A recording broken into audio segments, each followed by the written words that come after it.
Hi Buju's. இப்போ வந்து நம்ம என்ன பார்க்க போகிறோம்னா, நான் திருவிளக்கத்தை தான் பார்க்க போகிறோம். வாங்க, ஃபஸ்ட்டு பெருக்கிக்கலாம், தண்ணி தெளிச்சிக்கலாம்.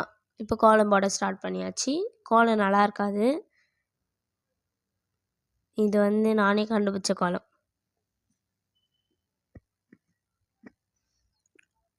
எனக்கு மாவு இசுக்க வராது. தண்ணியில் போடுறதுனால கலர் மாவு தண்ணியோடு போகுது.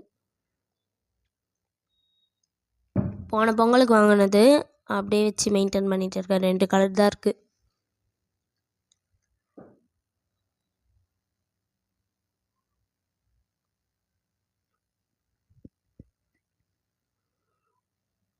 இது மாதிரி தான் நான் தினமும் கோலம் போடுவேன்.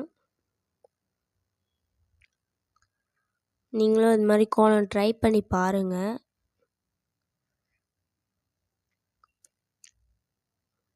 Okay bye, சரங்கே.